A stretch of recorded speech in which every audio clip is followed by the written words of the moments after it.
এত কষ্ট করে বাড়িরা দিল ঘষি, আর সেই ঘষি কিনা রোদ বিগিরে শুকাচ্ছে না।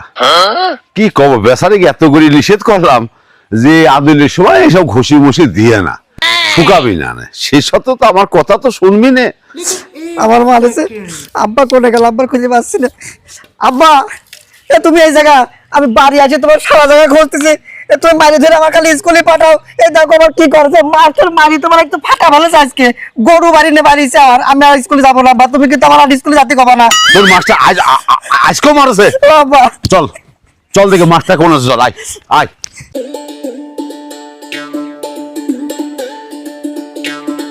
চল আজ মাস্টার দেখতেছে, মাস্টার ওই মাস্টারের সামনে আমি যাবো না আব্বা, তুমি যাবো। আমি গেলে আবার মারবি না আবার। তুই গেলি সমস্যাটা করতে যাবো না, আমি যাচ্ছি না আব্বা। তুই চল তো মাস্টার, ওই মাস্টারের সামনে আমি যাবোই না। আমি করছি তুই চল তো, তোর মাস্টার যখন না আব্বা শোনো, তুমি যাও, আমি বাড়ি যাচ্ছি, তুই মাস্টারের আগে বিচার করে আসো।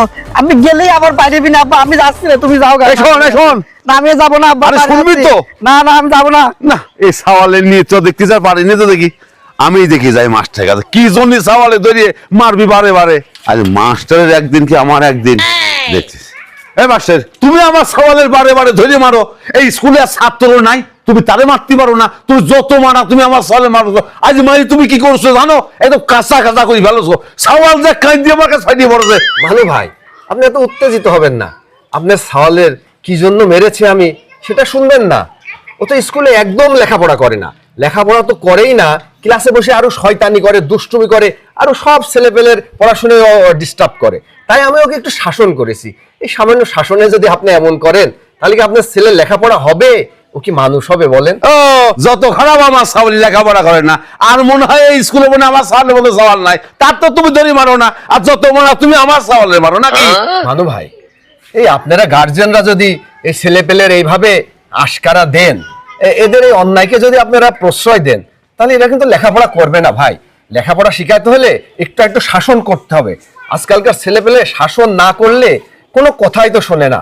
আর আপনি যদি এভাবে ওকে আশকারা দেন, তাহলে ও কিন্তু লেখাপড়া শিখবে না। পরে বলবেন হ্যাঁ যে শিক্ষকদেরই দোষ, স্কুলের দোষ। আমরা তো চেষ্টা করি ভাই, চেষ্টা না করতে দিলে পরে আর কিভাবে আর লেখাপড়া শিখাবো? দেখেন আপনার ছেলের যদি মারতে নিষেধ করেন, মারবো না, পরে লেখাপড়া না শিখলে কিন্তু আমাদেরকে আবার দোষ দিবেন না। ভানু ভাই, এ ছেলের যদি একটু শাসন করতে না দেন, তাহলে তো ও বিগড়ে যাবে, ও তো লেখাপড়া শিখবে না।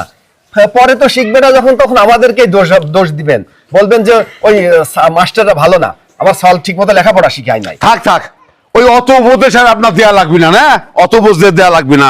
ছেলেপেলের অন্যায়ের যদি পিতামাতা এইভাবে প্রশ্রয় দেয়, তাহলে ছেলেপেলে লেখাপড়া শিখবে কি? এরা তো একসময় নষ্টই হয়ে যাবে।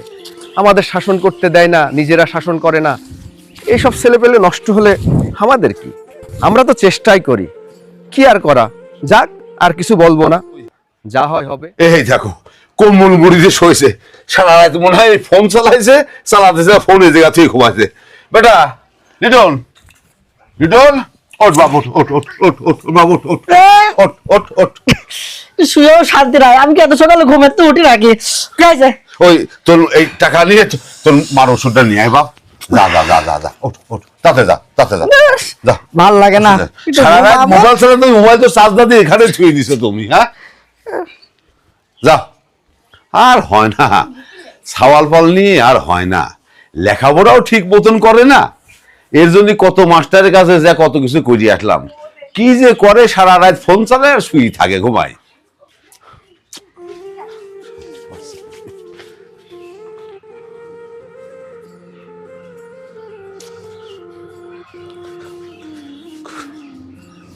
এখন মার অবস্থা ভালো না, অগ্দি পাঠালাম ওষুধ আনতি, এই সাওয়ালের নৃত্য দেখতে জবর বিপদে বললাম আমি এখন। না রে না রে না রে না। কি ব্যাপার মানু ভাই? ভাই সাওয়ালে পাঠাচ্ছি ওষুধ আনতি ভাই, হ্যাঁ। বাড়িওয়ালার শরীরটা খুব খারাপ, ওর কারণ তুই তাড়াতাড়ি ওষুধ নিয়ে আয় তোর মার যদি। ওই যে সে কখন গেছে ভাই, এই পর্যন্ত আমার ওষুধ নিয়ে আসতে আমি তো ছটফট করতেছি ভাই ওষুধের জন্য। কল তো দেখি দাদা এখন আমি কি করি। কোন কি ভাই, এ তো সাংঘাতিক কথা। আমি তো তোমার ছালের দিকে আসলাম, ওই যে মাল বেচে শিবুর দোকান, বাংলা বেচে, ওই দোকানে ঢুকতেছে শাহাবুদ্দির সাথেও দেখা হয়েছিল লঙ্গি পাড়ার। না না না, তোমার ছালটা মানুষ হইল না ভাই। তুমি এত কষ্ট করে ছালটা লেখাপড়া শেখাতে চাইলে বড় করলে কিন্তু তোমার স্বপ্ন স্বপ্ন থেকে গেল ভাই।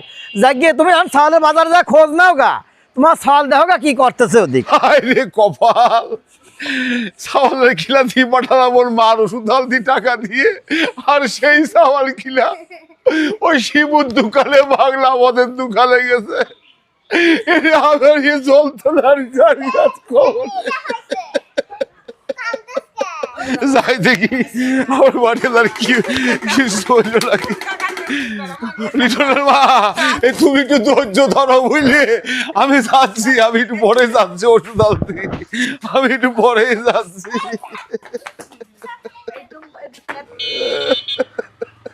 মানু ভাই, কি হয়েছে আপনার? এই রাস্তার ধারে বসে বসে আপনি কাঁদতেছেন, কি হয়েছে? আর খবর না মাস্টার সাহেব, আমার বাড়িওয়ালা অসুস্থ, আবার সাবার লিটন দিলাম টাকা, তোর মার ওষুধ নিয়ে আয়, ও গিলা ওই টাকা দিয়ে শিবুর দোকানে বাংলা মদ কিনে খাচ্ছে মাস্টার মশাই। আর কি কব, ওই দুঃখের কথা। মানু ভাই, এখন আর কাঁদে কি করবেন ভাই? ওই দাঁত থাকতে দাঁতের মর্যাদা বুঝতে হয়, সময় গেলে সাধন হয় না। লিটন তো আমার ছাত্র ছিল, ওর জন্য তো আমার মনটা কাঁদে। আমার এই এক ছাত্র মাদকাসক্ত নিরাময় কেন্দ্র দিয়েছে, হ্যাঁ, আপনি ওকে সেখানে ভর্তি করে দিয়েন।